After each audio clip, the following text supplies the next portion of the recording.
అమెరికాలో మరో తెలుగు విద్యార్థి అనుమానాస్పద స్థితిలో మృతి చెందాడు. తెలంగాణలోని హనుమకొండ జిల్లాకు చెందిన రాజేష్ అమెరికాలో ఉన్నట్టుండి చనిపోయాడంటూ కుటుంబానికి అక్కడి నుంచి ఫోన్ రావడంతో ఒక్కసారిగా విషాద ఛాయలు అలుముకున్నాయి. 9 నెలల క్రితమే రాజేష్ తండ్రి కూడా చనిపోగా ఇప్పుడు ఈ ఘటనతో కుటుంబం అంతా శోకసంద్రంలో మునిగిపోయింది.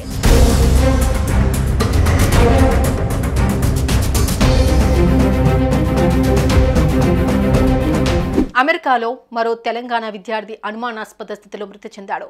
హనుమకొండ జిల్లా ఆత్మకూరుకు చెందిన 32 ఏళ్ల ఏరుకొండ రాజేష్ 2015లో ఉన్నత చదువుల నిమిత్తం అమెరికాకు వెళ్లాడు.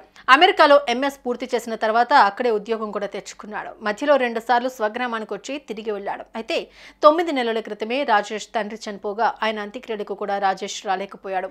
తలకొరివి పెట్టడానికి రాకపోవడంతో తండ్రి సంవత్సరికానికి వస్తానని చెప్పాడు. కానీ ఇంతలోనే రాజేష్ చనిపోయాడనే విషాద వార్త కుటుంబాన్ని శోకసంద్రంలో ముంచేసింది.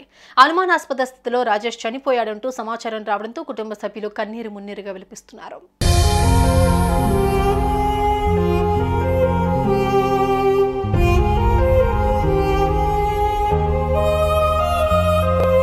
గతేడాది గుండెపోటుతో భర్త ప్రాణాలు కోల్పోగా ఇప్పుడు కుమారుడి మరణ వార్త విని ఆ తల్లి గుండెలు పగిలేలా రోధిస్తోంది. ఆ తల్లి రోదనకు స్థానికుల కళ్లు చెమ్మగిల్లాయి. వృద్ధాప్యంలో ఉన్న తల్లితో పాటు యాక్సిడెంట్లో కాళ్లు పోయి కదలలేకుండా ఉన్న అక్క ఇప్పుడు దిక్కులేని వారయ్యారు.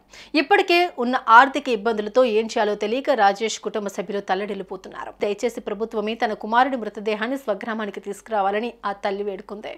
రాజేష్ మృతదేహాన్ని వీలైనంత తొందరగా స్వగ్రామానికి తీసుకురావాలని కుటుంబ సభ్యులు కోరుతున్నారు. ఆర్థికంగా ఎలాంటి ఆధారం లేకుండా మిగిలిపోయిన ఆ కుటుంబానికి ప్రభుత్వం ఆర్థిక సాయం అందించాలని స్థానికులు కోరుతున్నారు.